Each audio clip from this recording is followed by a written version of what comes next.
Welcome to the PhoneArena.com video review of the BlackBerry Curve 8350i.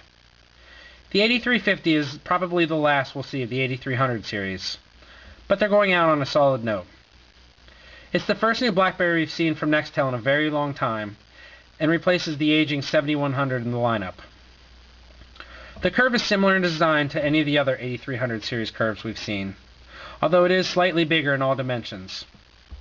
It still feels very good in the hand though, and the added size isn't extremely noticeable. For a Nextel phone, it's downright svelte. You can see very little difference. One big thing is that the left side convenience key is hard-coded to push to talk.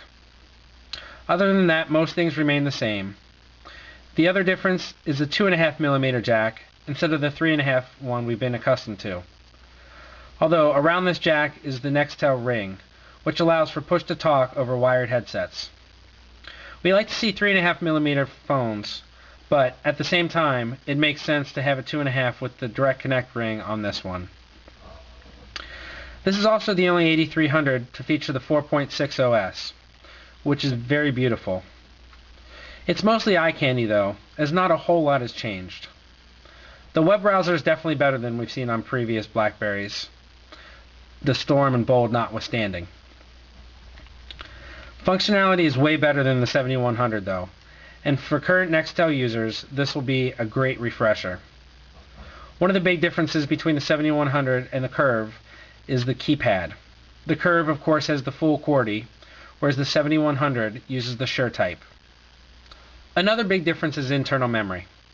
The original Curve, the 8300, and subsequent GM7 versions, the 8310 and 20, all had 64 megs of internal memory. The CDMA Curve bumped that up to 96, and the 8350 iDEN Curve has even more at 128.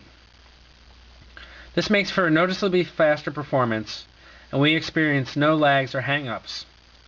Part of this can be attributed to the new 4.6 OS, although anybody who's been following the Bold development has seen that that's had some issues with the operating system. The same thing can be said about the Storm and its 4.7 OS, which is basically 4.6 for a touchscreen. We have to say, the 8350 is the smoothest BlackBerry we've used yet. There's definitely some substance to back up the eye candy. Beyond that, features remain pretty much the same. We have a 2-megapixel camera. In lieu of high-speed 3G data, which Nextel does not offer, there is Wi-Fi, like found on the GSM Curve. It's a good stopgap solution, but obviously Wi-Fi hotspots aren't everywhere, especially in construction zones. That said, the BlackBerry service works just fine even over Nextel's archaic data system. Everything was great on the phone. The call quality was okay on our end. Callers did sound a little bit hollow, as if we were in a large room, but they said that we sounded excellent. Battery life is rated at 4 hours, fairly solid, but we were able to achieve an astounding 7 hours and 22 minutes in our testing. BlackBerries typically are underrated by the manufacturer. However, this took it to an extreme. The 8300 has obviously been around for a while, but it's a good form factor, and we really like what they've done with the 8350. Nextel users can finally have a device to call their own, and though we will inevitably see QChat smartphones, at least for now, they're up with the Curve.